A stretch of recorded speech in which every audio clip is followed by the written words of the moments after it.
जो सब लोगों में जा सकते हैं, उनको कोई रोक टोक नहीं है, और ना रद्द, जिनकी बात को भी कोई रद्द नहीं कर सकता, वह है नारद जी।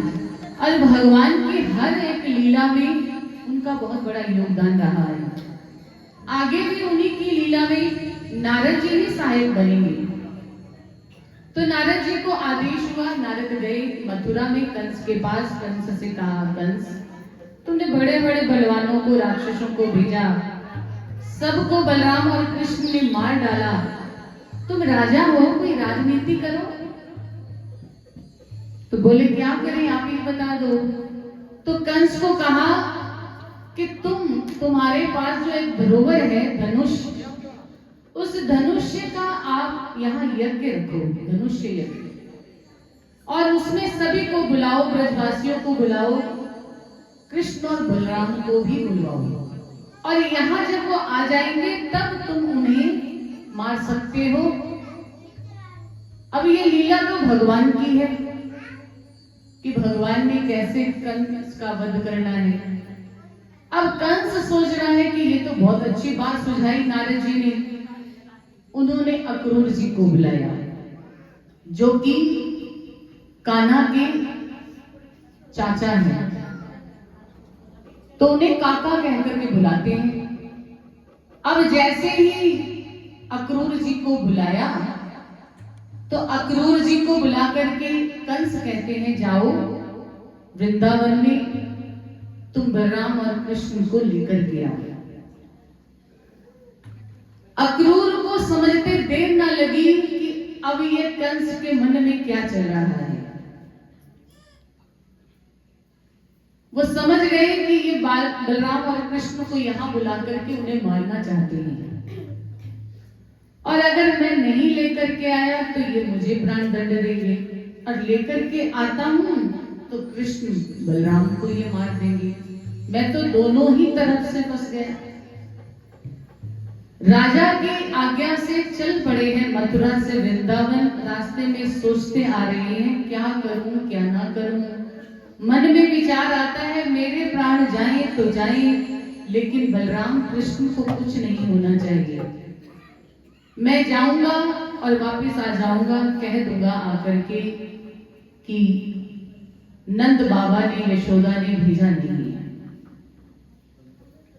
अब भगवान कृष्ण अंतर्यामी है, वो समझ गए अगर अक्रूर काका का मन बदल गया तो लीला बीच में ही रह जाएगी।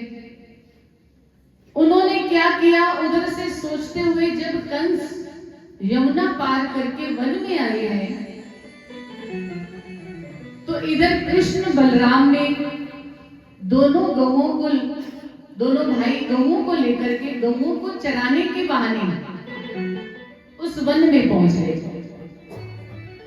इधर अक्रूर जी रथ से उतर करके वहां घने वन में खड़े हैं, सोच विचार में कि आगे जाऊं तो जाऊं कैसे, क्या कहूंगा मैं नंद यशोदा से, और वो छोटे से बालक क्या सोचेंगे कि हमारे चाचा अपनी जान बचाने के लिए हमारे प्राण देना चाहते हैं। ये सोच विचार में पड़े हैं। अब भगवान कृष्ण जान गए, गौओं को लेकर के संग में दाऊ भैया को लेकर के वहां पहुंच गए, और आते ही काका जी कह करके पुकारने लगे कि जैसे कभी कोई बड़े टाइम से बिछड़ा अचानक मिल जाए तो नन्हे बच्चे उसका नाम लेकर उसको पुकारते पुकारते आगे दौड़ते हैं। ऐसे ही कृष्ण कन्हैया और बलराम दोनों दौड़ रहे हैं। काका जी आ गए, काका जी आ गए। अब अक्रूर जी सोचते हैं, ये कहां से आ गए दोनों। कृष्ण कन्हैया ने प्रणाम किया, गले लगे और कहा, काका आप हमें लेने आए हो ना, आप हमें लेने आए हो तो चिंता क्यों करते हो, हम आपके साथ चलेंगे। लेकिन मैया बाबा को ये मत बताना कि कंस हमें क्यों बुला रहा है। अक्रूर समझ गए कि भगवान कृष्ण अंतर्यामी है, और ये भगवान का स्वरूप है, ये समझ गए हैं कि मेरे मन में क्या भाव चल रहा है। अब अक्रूर दोनों बालकों को लेकर के, कृष्ण कन्हैया और दाऊ बलराम मैया को लेकर के नंद के घर आए। इधर कृष्ण भगवान गौओं को लेकर के वापस आए। जब वापस आते थे तो पहले गौशाला नहीं जाते थे, लेकिन आज उन्होंने गौओं को खुद छोड़ना जरूरी समझा। गौओं को लेकर के गौशाला में गए। गौशाला में गए तो एक एक गाय को गले लग करके मिल रहे हैं और कह रहे हैं, गैया मैया आप बहुत अच्छी हैं, आपने आज तक मुझे कोई कष्ट नहीं दिया। जब जब भी मैं आपके पास आया, आपको चराने के लिए लेके गया, आपने कभी मुझे तंग नहीं किया। जब भी मैं बांसुरी बजाता आप झट से मेरे पास आ जाती थी। मुझसे कोई भूल हुई हो, मुझसे कोई अपराध हुआ हो तो गैया मैया मुझे क्षमा कर देना। आज की आखिरी सेवा जो आपने मुझसे ली है, ये आज तक की ही सेवा थी, इसे स्वीकार करना मैया। आज के बाद मैं आपकी सेवा नहीं कर पाऊंगा। इस तरह से गैया मैया के गले भी लग रहे हैं और कहते भी जा रहे हैं। अब गैया सोच रही हैं कि आज कान्हा को क्या हो गया, ये सबके गले मिल रहा है, सबसे अपराध की क्षमा मांग रहा है, आज इसे क्या हो गया। कृष्ण कन्हैया गैया मैया के चरणों से धूली उठा करके अपने मस्तक पर लगाते हैं। मैया तेरे बड़े उपकार हैं मुझ पर, तूने मुझे एक नया नाम दिया गोपाल। तेरी वजह से आज मुझे एक नया नाम मिला है गोपाल, क्योंकि वो गौपालक कहलाए, गौओं का पालन करते थे। तेरी वजह से मुझे नया नाम मिला है मैया, तेरा बड़ा उपकार है, पर मेरी आज तक की सेवा स्वीकार करना। इतना कहकर के कन्हैया घर गए। पहले जब गौएं चरा करके आते थे तो गौओं को यूं छोड़ देते थे, जाए दूसरे गवाले संभालेंगे। आज गैयाओं से भी मिलकर के आए और जैसे ही आते थे गैया चरा करके तो झट मैया की गोद में बैठ जाते थे। मैया बड़ी भूख लगी है, झट से माखन मिश्री खिलाओ, जल्दी जल्दी माखन मिश्री खिलाओ। तो आज कन्हैया मैया के पास नहीं गए, अपने कमरे में अपने कक्ष में चले गए। दोनों भैया अपने पलंग पर नीचे मुख करके बैठे और ये विचार कर रहे हैं कि बस देख ले आज इस आंगन को,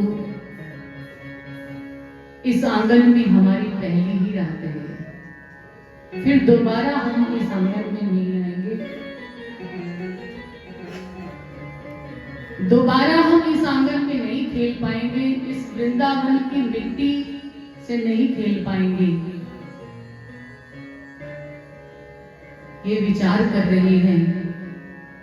उधर अक्रूर ने आकर के नंद बाबा से कहा है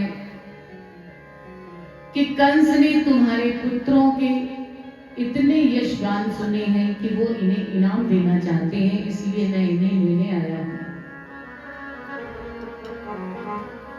नंद बाबा से कहा कि तुम अपने बालकों को हमारे साथ भेज दो। जब नंद बाबा ने सुना तो जोर से चिल्लाए, नहीं नहीं मेरे बालक कहीं नहीं जाएंगे, हमें नहीं चाहिए कोई भी इनाम। अब इधर कृष्ण कन्हैया ने जब आवाज सुनी तो बलदाऊ से कहते हैं, दाऊ कैसे समझाएंगे बाबा को, कैसे समझाएंगे मैया को कि अब वो हमें जाने दें। दोनों भैया बैठे आपस में बातें कर रहे हैं। अब मैया जल्दी जल्दी से काम निपटा रही है, विचार करती जा रही है कि रात्रि हो गई है। उन्हें नहीं पता कि ये सब लीलाएं चल रही हैं, कि कन्हैया को पता है कि अक्रूर जी लेने आए हैं, क्योंकि अक्रूर जी उनके सामने, नंद बाबा और यशोदा मैया के सामने कृष्ण से नहीं मिले। अब मैया काम निपटा रही है और आवाज भी दे रही, कन्हैया आजा माखन खा ले, आज क्या हो गया, आज भूख नहीं लगी तुझे, आजा माखन खा ले। कन्हैया बैठे विचार कर रही है, माखन नहीं खाऊंगा, ये माखन की याद मुझे बहुत आएगी, लेकिन वहां मुझे माखन नहीं मिलेगा। भूखे ही सो गए हैं। अब मैया इधर से फटाफट काम निपटा करके जब अंदर गई तो देखा कन्हैया तो सो गए। विचार कर रही थी कि जल्दी जाऊं, कान्हा को मेरी लोरी सुने बगैर नींद नहीं आती, जब तक मैं उसे लोरी न सुना दूं वो सोता नहीं है। जब मैया ने देखा तो कन्हैया सोने का नाटक कर रहे थे, लेटे हुए थे। मैया ने सोचा सो गया है, आज बड़ी जल्दी सो गया है, थक के आया है कान्हा मेरा। मैया ने चद्दर डाल दी और जैसे ही मैया कमरे से बाहर जाने लगी तो सिसकियों की आवाज सुनी। भगवान कृष्ण रो रहे थे।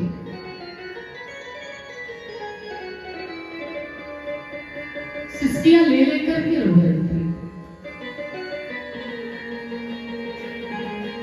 मैया उसी वक्त पीछे मुड़ गए, कहती है कान्हा रो रहा है तू? आकर के पलंग पर कान्हा के पास बैठ गई। कान्हा ने जब सुना मैया मेरे पास बैठी बोल रही है तो उठ करके झट से मैया को जकड़ लिया, गले लग गया और जोर जोर से रोने लगा। मैया तू अपना ख्याल रखना, मैं कल जाऊंगा, परसों वापस आ जाऊंगा।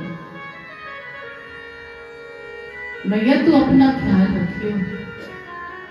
मैया कहती कान्हा ना, हमने नहीं जाना, तू नहीं जाएगा। मैया जाना पड़ेगा, 2 दिन की तो बात है, मैं जाऊंगा, तू चिंता ना कर, कंस मुझे कुछ नहीं कह सकता, कंस मेरा कुछ नहीं बिगाड़ सकता, क्योंकि तूने मुझे इतना माखन मिश्री खिलाया है, मेरे अंदर इतना बल आ गया है कि कंस मेरा कुछ भी नहीं बिगाड़ सकता। मैया तू चिंता ना कर, देखो मैं जीत करके आऊंगा और इनाम लेकर के आऊंगा।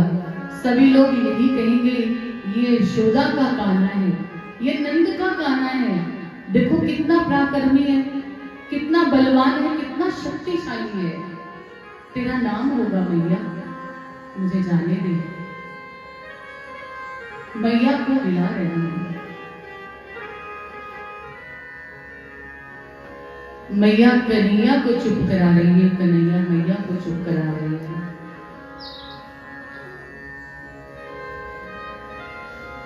जरूरी है कान्हा जाना? हाँ मैया जरूरी है, 2 दिन की बात है, कल जाऊंगा परसों आ जाऊंगा। तो मैया आज कन्हैया के ही पलंग पर लेट गई।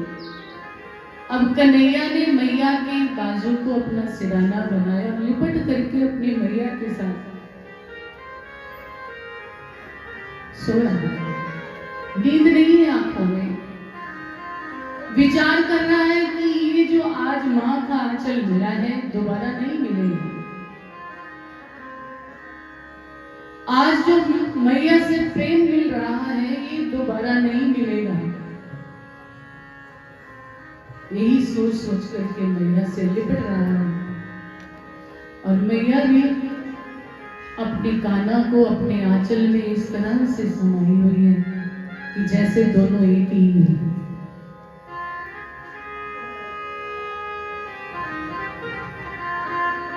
ऐसे ही सारी रात्रि आंखों में बीत गई। सुबह कन्हैया जल्दी उठा। उसने सोचा मैया को तो संभाल लिया, बाबा को भी संभाल लिया है, अपने ब्रजवासियों को कैसे संभालूंगा। उनके उठने से पहले, उनको खबर मिलने से पहले ही चला जाता हूँ। सुबह ही ब्रह्म मुहूर्त में उठ गए और अक्रूर जी से कहते हैं जल्दी करो। मैया ने साथ में माखन की मटकी और मिश्री भी दे दी अक्रूर जी को कि मेरे लीला को खिलाते रहना, इसे माखन खाने की बड़ी आदत है।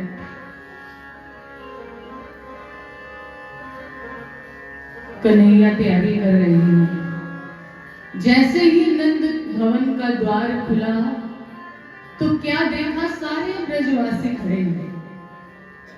द्वार खुलते ही सब लिपट गए आगे कन्हैया से और कहते हैं कान्हा, तू तो एक पल भी हमसे दूर नहीं गया, अब तो हमें छोड़ करके जा रहा है। ना कान्हा ना, हम तुम्हें जाने नहीं देंगे, हम नहीं जाने देंगे तुझे। क्या जरूरत है तुम्हें इनाम पाने की, सब कुछ तो है।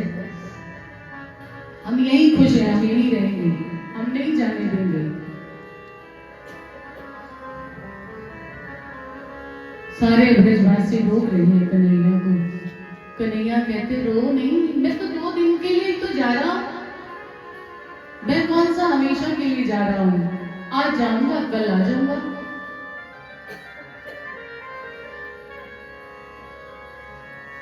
बड़ी मुश्किल से कन्हैया ने सबको संभाला और अक्रूर जी से कहा है चलो अक्रूर। जैसे ही रथ पर सवार हुए सारी गोपियां आ गई। कोई रथ के आगे लेट गई, कोई नीचे लेटने को तैयार हो गई, सबने रास्ता रोक लिया। अब जब सब गोपियां आई तो कृष्ण कन्हैया उन गोपियों में राधा को ढूंढ रही है कि राधा नहीं मिलने आई मुझसे। सब ब्रजवासी भी मिल लिए, अब सब गोपियां भी आ गई, राधा नहीं आई। लगता है उसे खबर नहीं है कि मैं जा रहा हूं।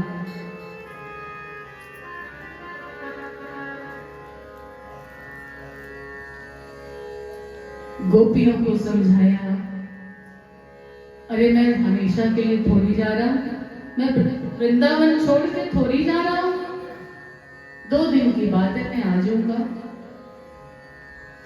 और 2 दिन तो ऐसे ही पलक झपकते निकल जाएंगे, मुझे जाने दो। गोपियों को भी बड़ी मुश्किल से संभाला। फिर रथ पे सवार हुए, आगे चले, निकले बाहर। जैसे ही गांव के तो क्या देखा, एक पेड़ के पीछे कुछ हलचल हो रही है। कन्हैया ने रथ रुकवाया, अक्रूर काका रथ रोको। जैसे ही रथ रोक करके नीचे उतर करके उस पेड़ के पीछे देखा तो राधा रानी खड़ी, स्तब्ध खड़ी है, ना आंखों में आंसू है, ना ही मुख से कुछ बोल निकल रही है, एकदम स्तब्ध खड़ी है। जैसे शरीर में से प्राण जा रहे हो और शरीर वही खड़ा है, ऐसे खड़ी है राधा। कृष्ण ने कहा राधा तू कहती है तो मैं नहीं जाऊंगा, तेरी आज्ञा से ही जाऊंगा।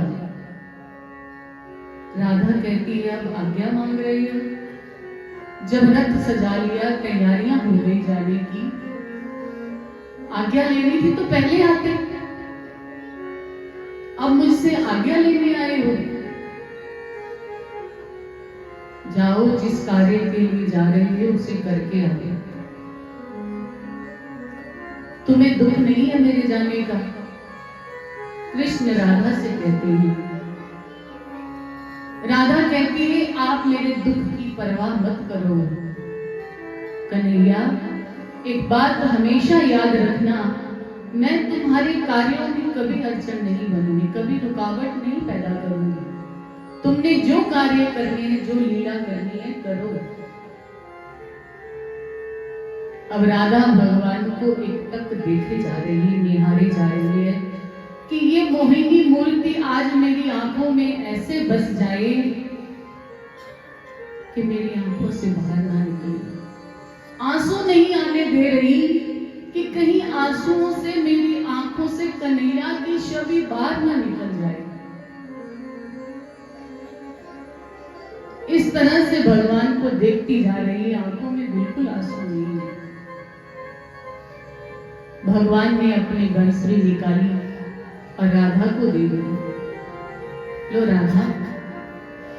राधा कहती है कान्हा, ये तो तुम्हारे अधरों पर ही अच्छी लगती है, मैं इसका क्या करूंगी? तो कान्हा कहते राधा, ये मेरे अधरों पर आएगी जरूर लेकिन बजेगी नहीं।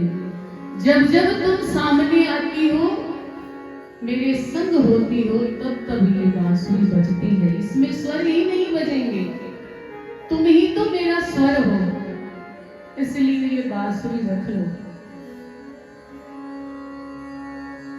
राधा ने बांसुरी रखी अपने पास और अपनी कमली उतार करके कृष्ण को दे दी। कान्हा, तुमने मुझे बांसुरी दी है, तुम ये मेरी काली कमली रख लो। राधा ने अपनी कमली उतार करके कृष्ण को दी। कृष्ण सोच रहे हैं कि एक बार राधा कह दे कि मत जाओ,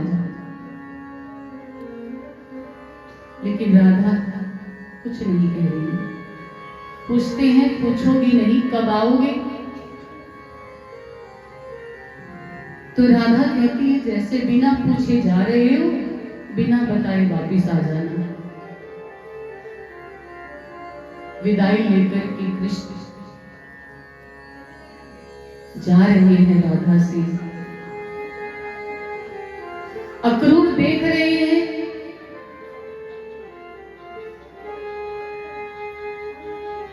भगवान कृष्ण रथ में सवार हो गए। भगवान दिखा नहीं रहे किसी को कि मेरे हृदय में कितनी विरह पीड़ा है कि मैंने जहां बचपन खेला, इस रज में मैंने अपने शरीर को धोया, इस वृंदावन की माटी में मैं खेला, वो अब दोबारा मुझे नहीं मिलेगी। सोच रही है, अंदर अंदर से ही रो रही है। राधा भी सोच रही है कि जो आज ये विदाई हो रही है, विरह हो रहा है, हम जुदा हो रहे हैं, ये जल्दी समाप्त होने वाली जुदाई नहीं है। दोनों के हृदय विरह पीड़ा से भरे हुए हैं।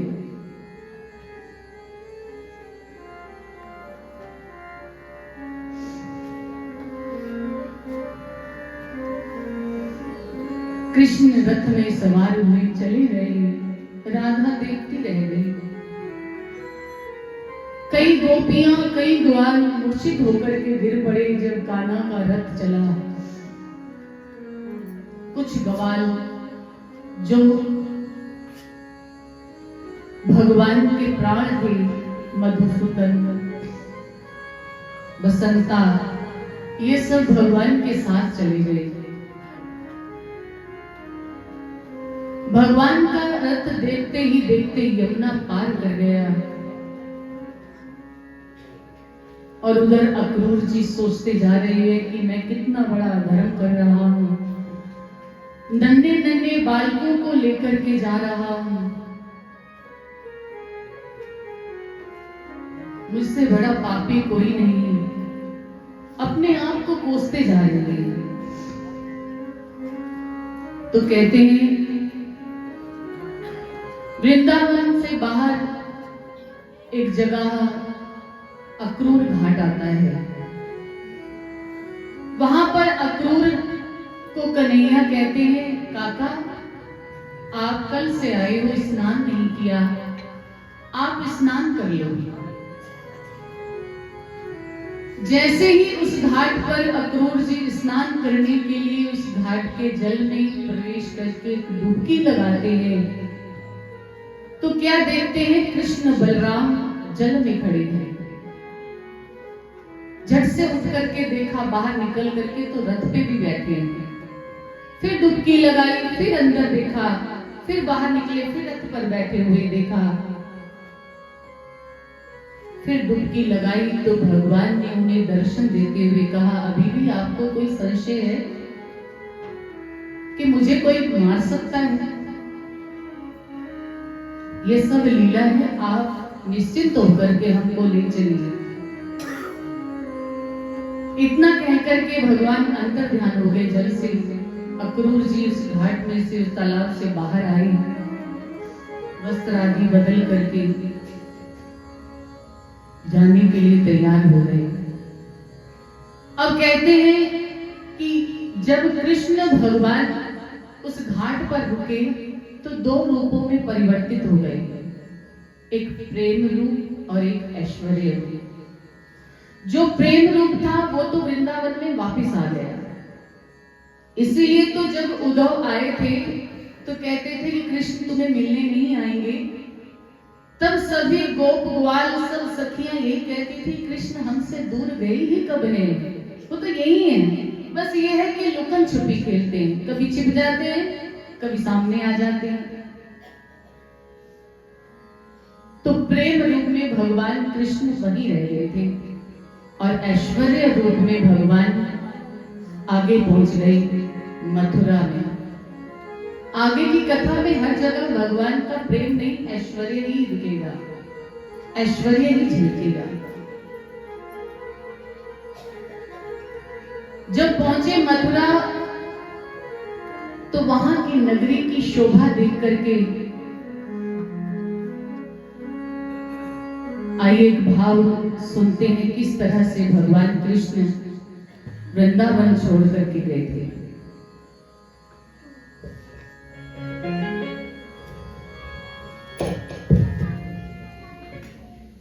जा रहे हो तो जाओ, ब्रज छोड़ कर, सबका दिल तोड़ कर, प्रेम ब्रज सा कन्हैया नहीं पाओगे, नहीं पाओगे।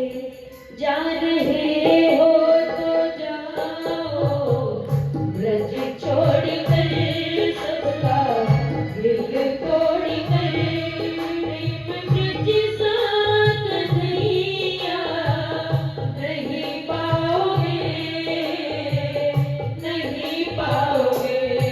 जा रहे हो तो जाओ, ब्रज छोड़ कर।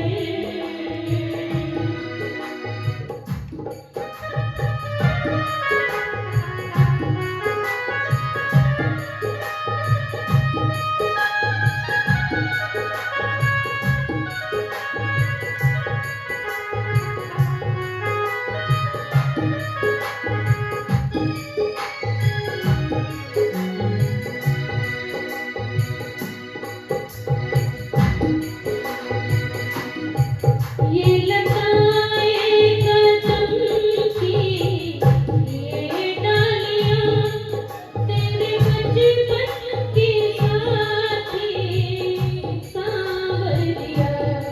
ये लताएं कदम की, ये डालियां तेरे बचपन की साथी सांवरिया।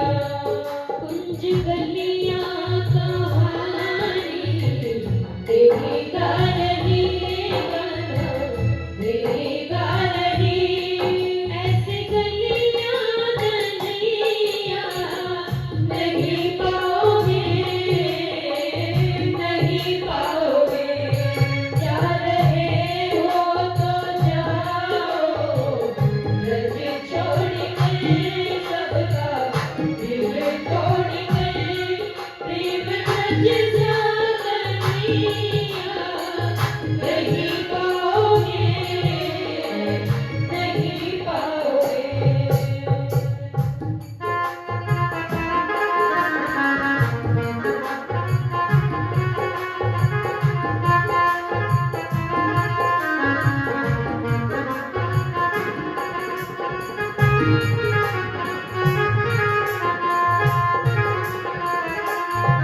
अब कन्हैया सबको बिलखता तड़पता छोड़ करके मथुरा में प्रवेश कर गए।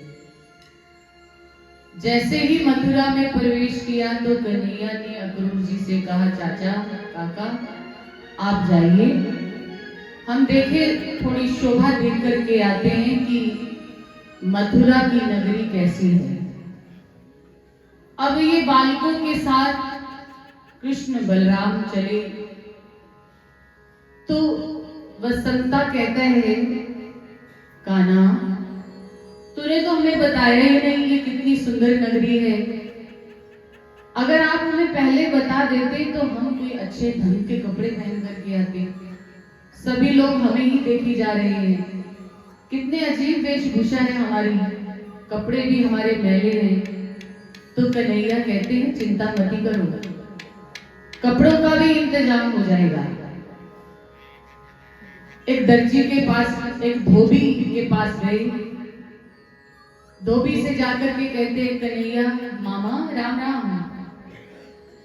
अब धोबी सोचने लगा ये कौन सा भांजा आ गया।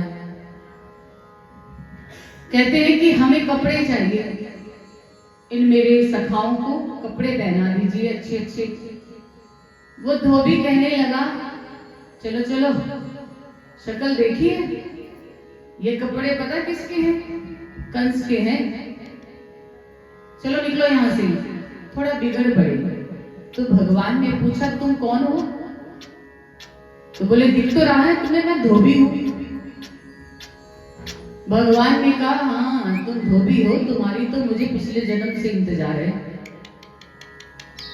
जब त्रेता युग में तुमने ही तो सारा पसारा फैलाया था, धोबी ही तो कारण बने थे माता सीता को वनवास भेजने के लिए। तो भगवान को जब वो आगे से बिगड़ने लगा तो भगवान ने एक थप्पड़ मारा और उसकी गर्दन से धड़ से अलग कर दिया, उसका कल्याण किया। कपड़े उठाए और सबने पहन लिए। जब सबने कपड़े पहने, अब ये नन्हे नन्हे से बालक, भगवान भी 11 वर्ष के ही हैं, बलराम 1 वर्ष बड़े हैं। अब जब इन्होंने कपड़े पहने, कंस तो इतने बड़े और ये छोटे छोटे बालक पहने, तो चल करके ऐसे लग रहे जैसे झाड़ू इन कपड़ों से ही लग रहा हो। पूरी गलियों में झाड़ू लगाते जा रहे हैं।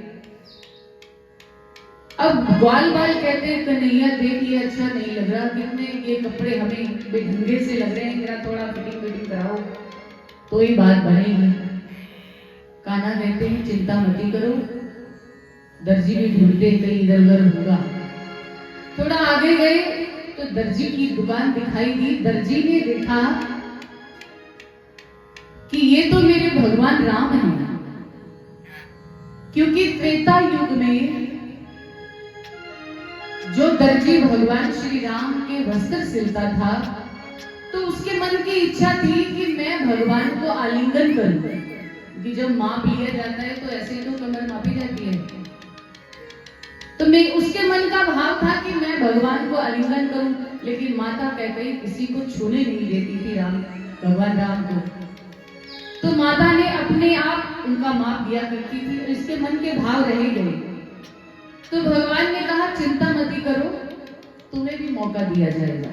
अब वही दर्जी यहाँ द्वापर युग में भी दर्जी बने और कंस की नगरी में रहते हैं। जब उन्हें पता चला कि यही तो मेरे प्रभु राम हैं, तो चरणों में प्रणाम किया, पकड़ करके अपनी दुकान में ले गए। भगवान ने कहा, देखो ये बड़े खुले से कपड़े हैं, लूज हैं, इनको थोड़ा टाइट कर दो। बोले, चिंता क्यों करते हैं भगवान, मैं आपकी ही प्रतीक्षा कर रहा था, अब आपकी खूब सेवा का लाभ लूंगा। तो भगवान को कभी इधर से जकड़े, कभी इधर से जकड़े, पूरी अच्छी तरह से जब तसल्ली कर ली उसने, तो फिर कपड़ों की फिटिंग कर दी और भगवान को और ग्वालों को पहना दिया। अब ग्वाल बाल सज गए। भगवान ने उस दर्जी को आशीर्वाद दिया, कहा कि फलो फूलो, आशीर्वाद देकर के आगे जा रहे हैं। तो ग्वाल बाल कहते हैं, कान्हा सूट तो बड़ा सुंदर लग रहा है, जज तो बड़े रहे, एक माला भी होती तो बहुत जचते।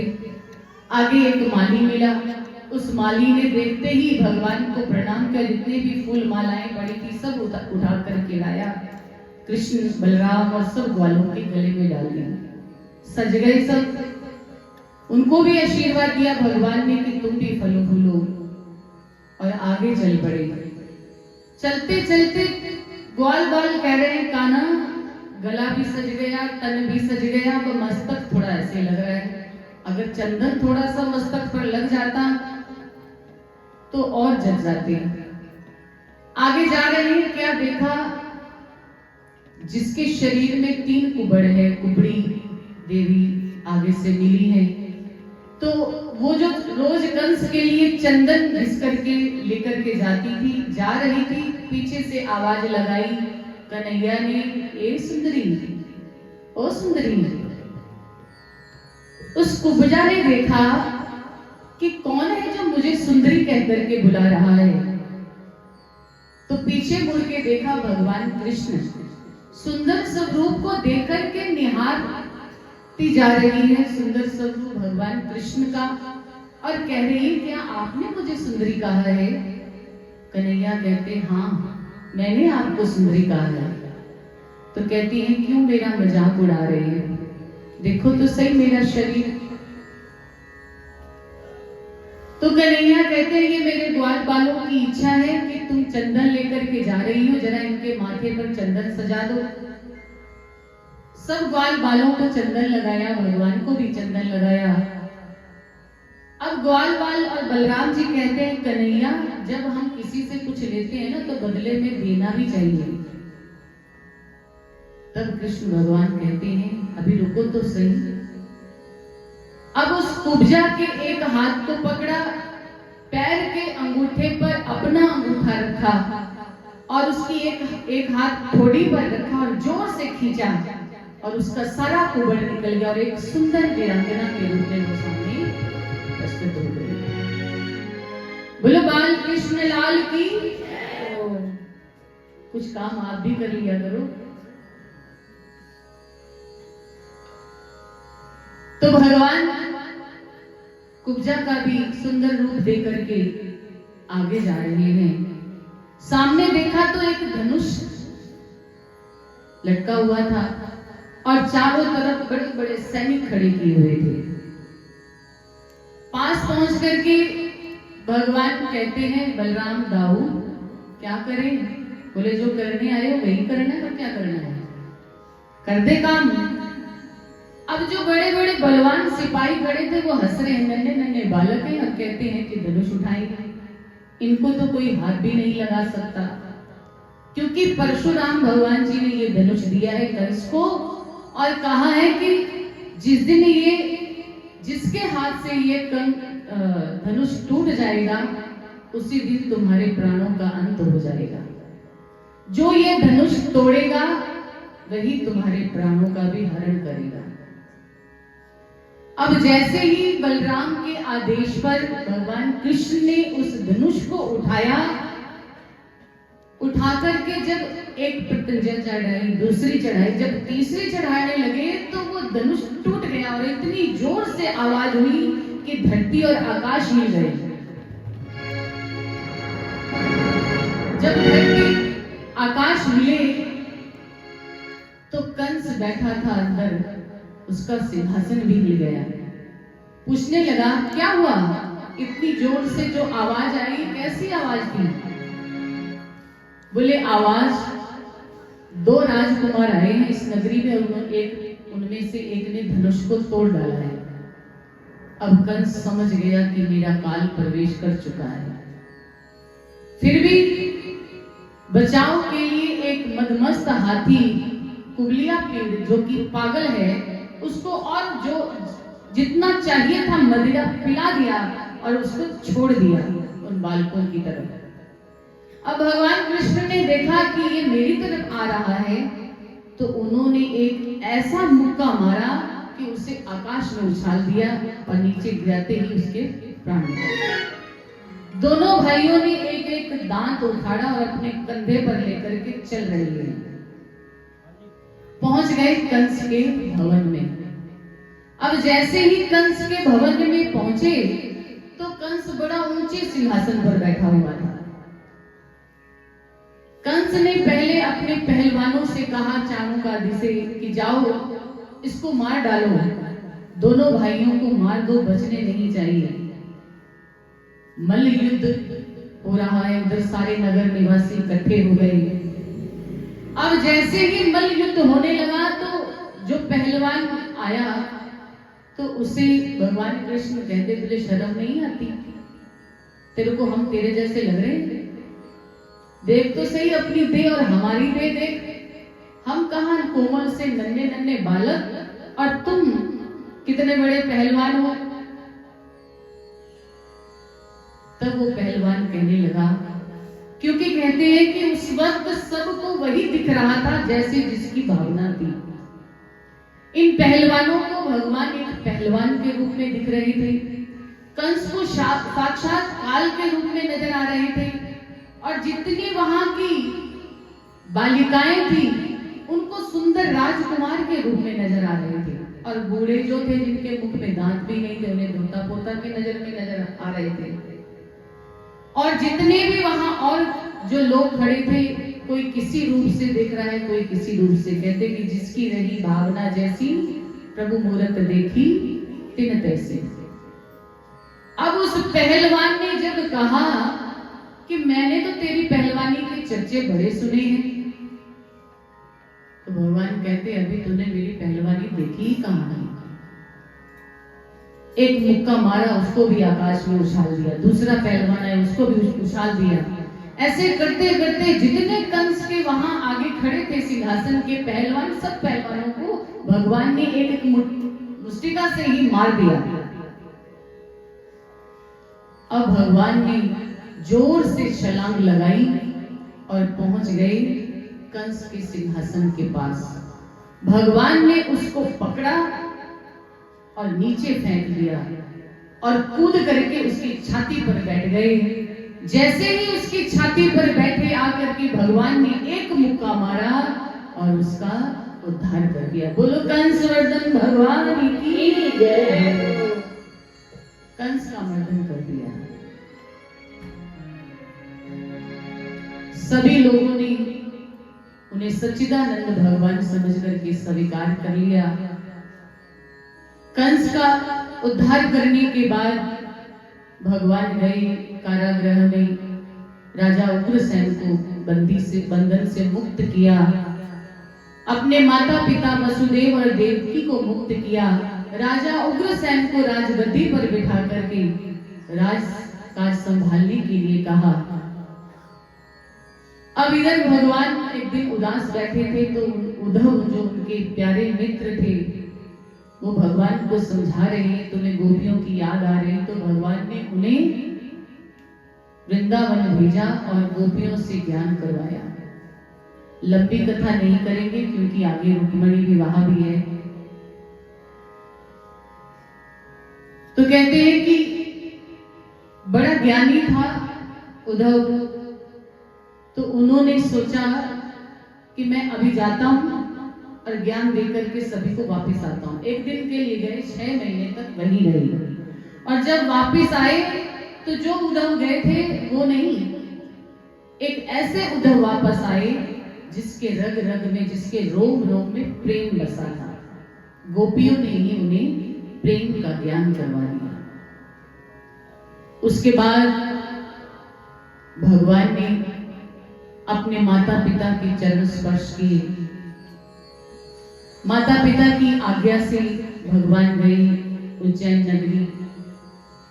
गुरुदेव के सानिध्य में उन्होंने ज्ञान प्राप्त किया सांदीपन ऋषि के आश्रम में, और वहां उन्हें मित्र मिले सुदामा, उनके साथ मित्रता की, बहुत सारी लीलाएं की। कल सुदामा चरित्र में हम आपको सुनाएंगे। उसके बाद भगवान वापस आ गए। जब वापस आए तो क्या हुआ कि जो कंस का ससुर था जरासंध, वो बार बार आक्रमण कर देता था मथुरा नगरी पर।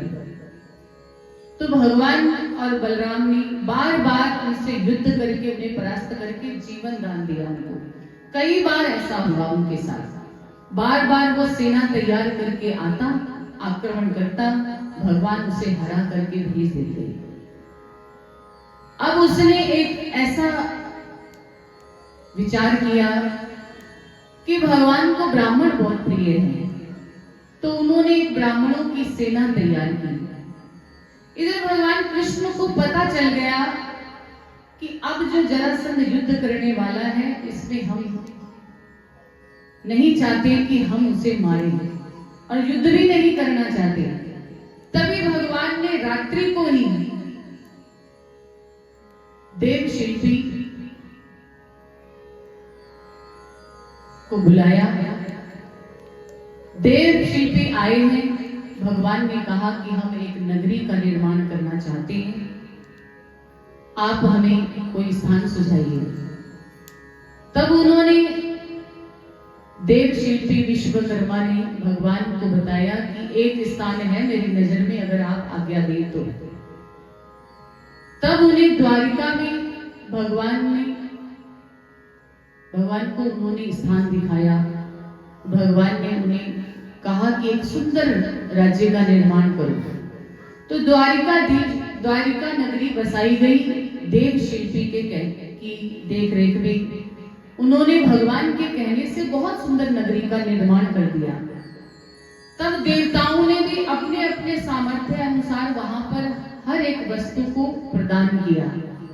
जैसे एक धर्म सभा होती थी स्वर्ग में, वह धर्म सभा जहां होती थी वही पूरा स्थान उठा करके वहां स्थापित करवा दिया द्वारिका में। और भी देवताओं ने सब कुछ दिया। कुबेर जी ने एक ऐसा पात्र दिया जिसको देव शिल्पी ने द्वारिका के ऊपर स्थापित कर दिया। खजाने से भरा हुआ वह पात्र था, जिससे कि पूरी द्वारिका के नगरी के अंदर कोई भी निर्धन ना रहे। ऐसे करके बहुत सुंदर नगरी का निर्माण किया गया। अब जब देखा कि सब कुछ तैयार हो चुका है, तो भगवान ने अपनी योग माया को आदेश दिया कि जितने भी मथुरा नगरी के वासी हैं, इन सब को इस ढंग से वहां ले जाओ कि इनको पता न चले कि हम मथुरा में हैं या द्वारिका में। तो माया ने ऐसा ही किया। उनको ऐसे ही वहां पर ले जाकर के स्थापित कर दिया जैसे वो काम कर रहे थे। कोई कपड़े धो रहा है, कोई बर्तन मांज रहा है, कोई झाड़ू लगा रहा है, कोई नाच गा रहा है, कुछ भी कर रहा है।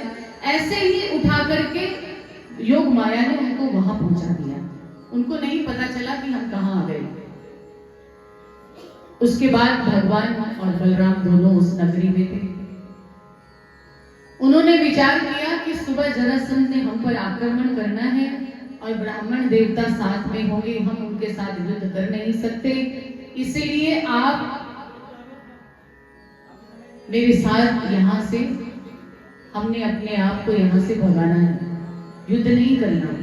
सुबह जब जरासंध ने आक्रमण किया तो भगवान ने झूठ मूठ का युद्ध करने का बहाना किया और धीरे से दोनों भाई वहां से भाग गए और नाम पड़ा रणशोर। बोलो रणशोर भगवान की। अब भगवान पहुंच गए द्वारिका में। तो वहां जाकर के बहुत सुचारू रूप से राज्य का संभाला उन्होंने, सब कुछ किया, व्यवस्था हुई। अब इधर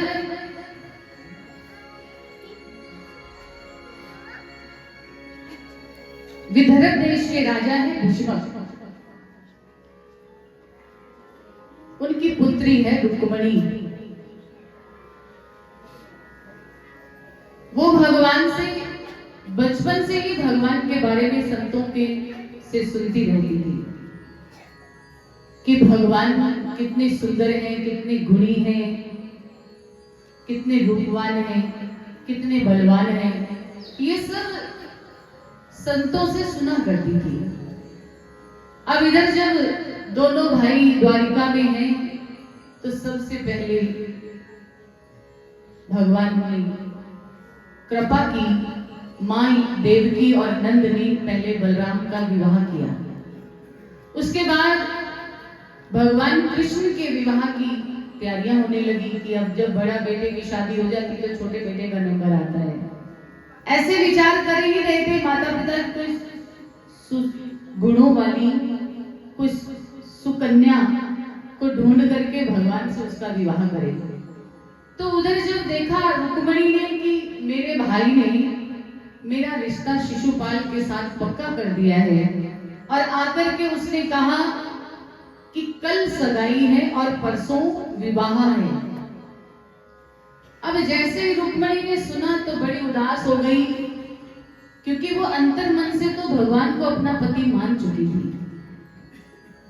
अपनी भाभी से कहती है, भाभी देखो भैया ने मेरा रिश्ता पक्का कर दिया है, लेकिन मैं तो प्रेम करती हूँ कृष्ण से, विवाह करूंगी तो उन्हीं से, नहीं तो अपने प्राणों को त्याग दूंगी, किसी और से विवाह नहीं करूंगी। तब रुक्मिणी को उसकी भाभी ने कहा, देखो चिंता ना करो, ब्राह्मणों को बड़ा मानते हैं भगवान कृष्ण, तुम ऐसे करो एक ब्राह्मण को पत्र लिखो और उसमें अपनी सारी कहानी लिख करके उस ब्राह्मण के हाथ वह पत्र कृष्ण को भिजवा दो। अब रुक्मिणी ने ऐसा ही किया, उसमें लिख दिया कि हे प्राण प्रिय, मैं आपको बचपन से ही अपना पति मान चुकी हूँ। अब मेरे भाई ने मेरा विवाह तय कर दिया है शिशुपाल के साथ, मैं उसके साथ विवाह करवाना नहीं चाहती। मैंने आपको अपना पति मान लिया है। अब मैं चाहती हूँ कि परसों विवाह है, कल मैं देवी के मंदिर में पूजन करने जाऊंगी, आप वहीं आए और मेरा हरण करके ले जाए। इधर रातों रात ब्राह्मण देवता पहुंच गए द्वारिका। सुबह सुबह कृष्ण भगवान ध्यान में बैठे थे, जाते ही बोला जय श्री कृष्ण। आप भी बोलो, क्या बोला? जय श्री कृष्ण। जोर से बोलो, जय श्री कृष्ण। जब ब्राह्मण देवता ने ऐसे जाकर के जय श्री कृष्ण किया तो भगवान कृष्ण बोले, कैसे आना हुआ ब्राह्मण देवता? बोले, ये पत्र लाए हैं। जब पत्र भगवान ने अपने हाथों में लेकर के पढ़ करके उसमें लिखा था कि जितना जल्दी हो सके आप मुझे ले जाइए, नहीं तो मैं अपने प्राणों का अंत कर दूंगी। अब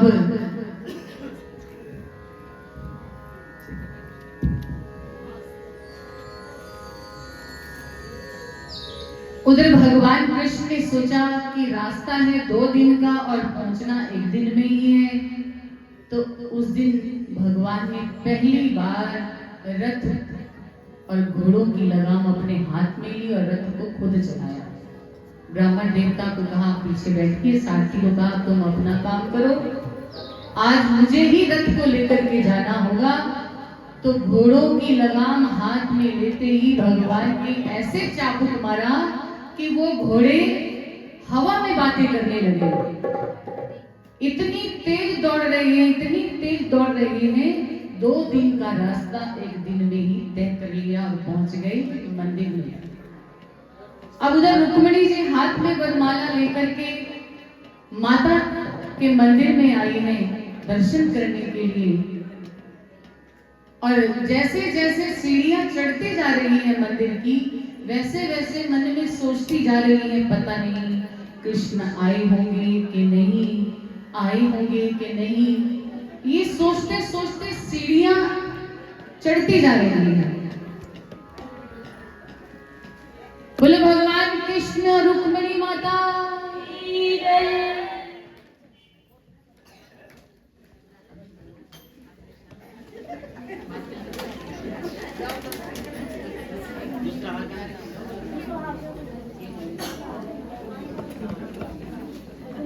सीढ़ियां चढ़ करके मंदिर में पहुंच गई। अब जाकर के माँ के चरणों में, अभी रुक जाइए, अभी 10 मिनट हैं, बैठ जाओ, बड़ी काली ना करो, आराम से बैठ जाओ, जब हम बताएंगे तभी। इधर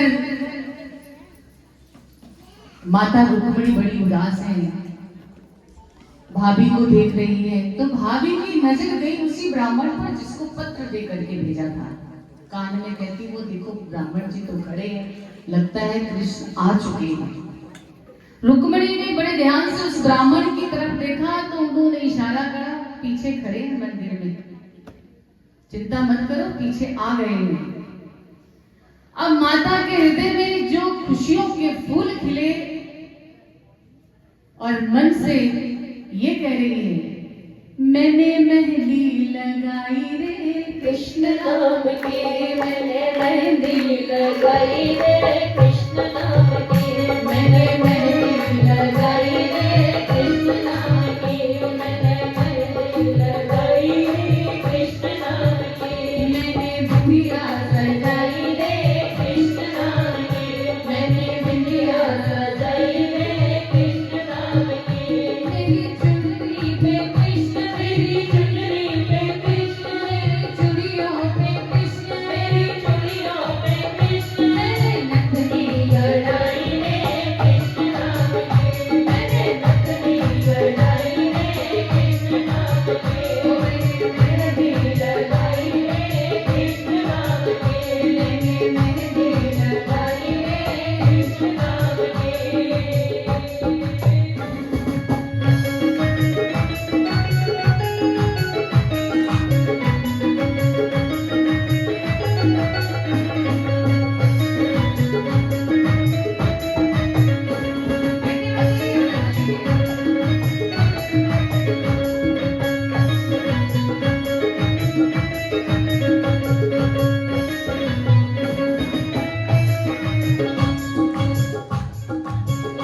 मेरे नैनों में गोकुल वृंदावन, मेरे नैनों में गोकुल वृंदावन, मेरे प्राणों में मोहन मदन भावन, मेरे प्राणों में मोहन मदन भावन, मेरे होठों पे कृष्ण, मेरे होठों पे कृष्ण, मेरे हृदय में कृष्ण, मेरे हृदय में कृष्ण, मैंने ज्योति लगाई रे कृष्ण नाम की, मैंने ज्योति लगाई रे कृष्ण नाम की, मैंने मेहंदी लगाई रे कृष्ण नाम की, मैंने बिंदिया सजाई रे कृष्ण नाम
अब रुक्मिणी जी ने देखा कि कृष्ण आ गए हैं इधर। कृष्ण ने भी ब्रह्मा जी को बुलाया और कहा, भी फटाफट मेरा श्रृंगार कर दो।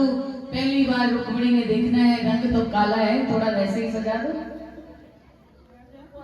अब भगवान का श्रृंगार ब्रह्मा जी ने, क्योंकि वो तो सृष्टि की रचना करते हैं, जैसे हमारे ब्राह्मण देवता ने इनको श्रृंगारा है, उधर ब्रह्मा जी ने भी भगवान कृष्ण को श्रृंगारित किया, इतना सुंदर श्रृंगार किया कि जब कहते हैं कि भगवान रुक्मिणी के सामने गए और रुक्मिणी मैया ने घूंघट ओढ़ा हुआ था।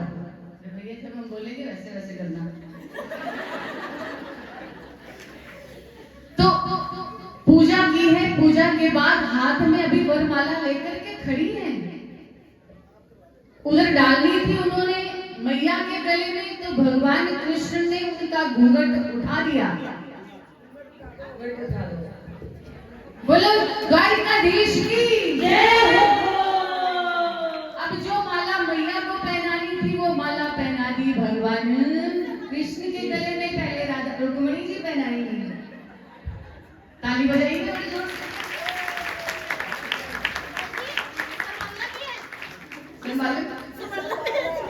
डालिए, आप डालिए। और इस तरह से भगवान कृष्ण ने रुक्मिणी मैया का वरण किया और उन्हें अपनी गोद में बिठा करके, रथ में बिठा करके लेकर के चल रहे हैं। अब जैसे ही चल रहे थे तो जो सिपाही उनकी रक्षा में खड़े थे, जो शिशुपाल ने कहा था कि तुम इनकी रक्षा के लिए साथ जाना कि कुछ गड़बड़ ना हो जाए, वही सिपाही भगवान की सुंदर सलोनी छवि को देख करके मंत्र मुग्ध हो गए। क्या जोड़ी लग रही है, बोलो सारे, बोलो क्या जोड़ी लग रही है। हमारे सामने भी देखो, आज तो इनका भी रूप भगवान जैसा ही है। क्या जोड़ी लग रही है, एक बार और कहिए। क्या जोड़ी लग रही है, एक बार और कहिए। क्या जोड़ी लग रही है।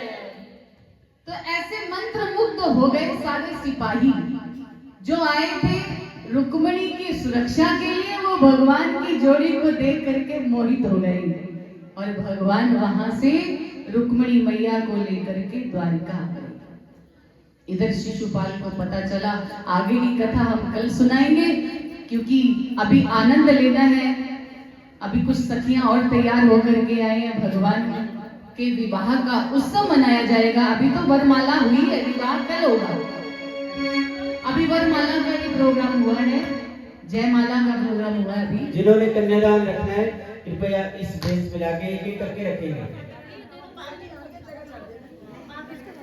एक मिनट 0050 ज्यादा धक्का मुक्की नहीं करेंगे। जो आएंगे वो पहले बैठ जाएंगे, फिर दूसरे उठेंगे। साथ साथ आप भगवान के विवाह के उत्सव का आनंद भी मनाइए। बैठे रहिए, जो जिसने देना है धीरे धीरे एक एक करके आए, एकदम सभी ना उठे, बैठे रहिए और एक एक करके आगे आए। और पहले जो रास होगा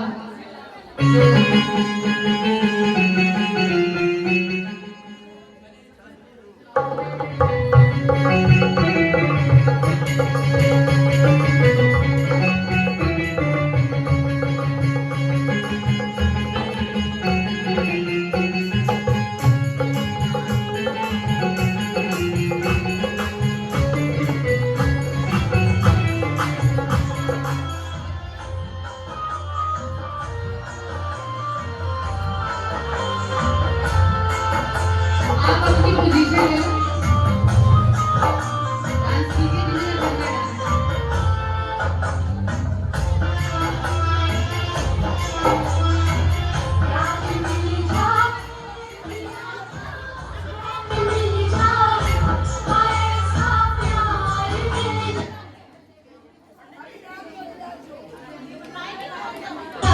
अभी आप से कहेंगे कि एक बार आप बैठ ही जाइए, पहले आनंद लीजिए झांकी का। बैठ जाइए अपनी अपनी जगह पर, बैठ जाइए। बाद में ही जब उठते आप उठेंगे, आरती शुरू होगी तभी कन्यादान कर देना। आप अभी एक बार बैठ जाइए, ठीक है, बैठ जाइए। शोर नहीं करना। बोले द्वारिकाधीश की। मन में भगवान का सिमरन करते रहे और शांति से बैठ जाएं और सुंदर झांकी का आनंद लें। कैसे देखो सखियां तैयार होकर के आई हैं और कैसे वो भगवान का और माता रुक्मिणी के विवाह का उत्सव मना रही है।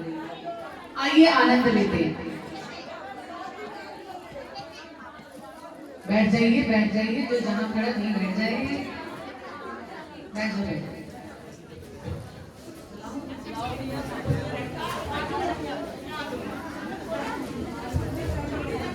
Zubi.com से अभी आप डाउनलोड करो, खेलो।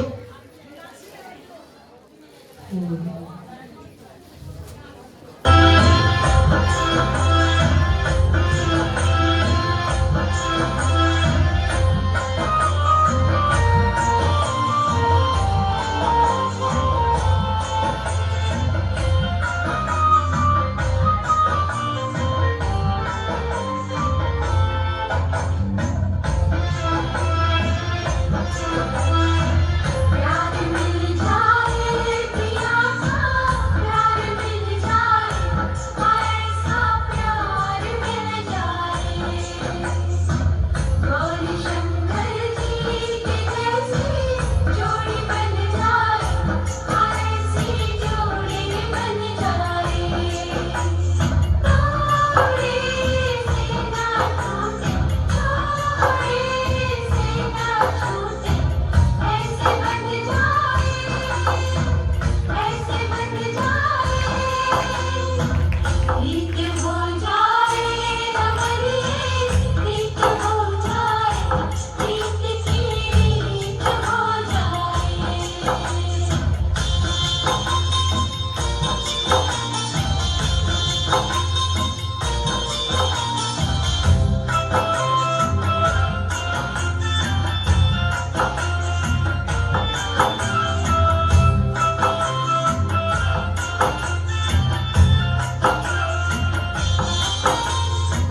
रंग में रंग जाए सिंदूरी, रंग में रंग जाए, तो हम भी ऐसे रंग जाए। गौरी मैया जैसे रंगी है शिव के रंग में, तो हम भी ऐसे रंग जाए। हमने जो सपने बुने हैं, आँखों में जो सजे हैं, पूरे हो जाए, पूरे हो जाए। जन्मों जन्मों तक पिया का साथ मिल जाए, पिया का साथ मिल जाए।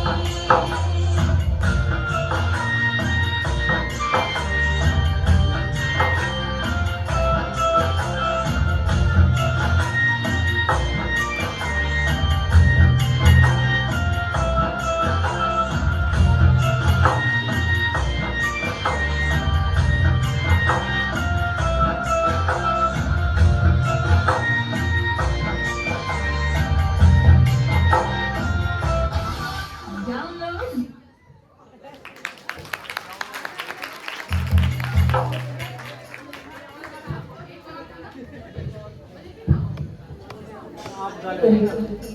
ओ रानी हमारी महारानी हमारी, रानी हमारी महारानी हमारी, फिलहाल बने हैं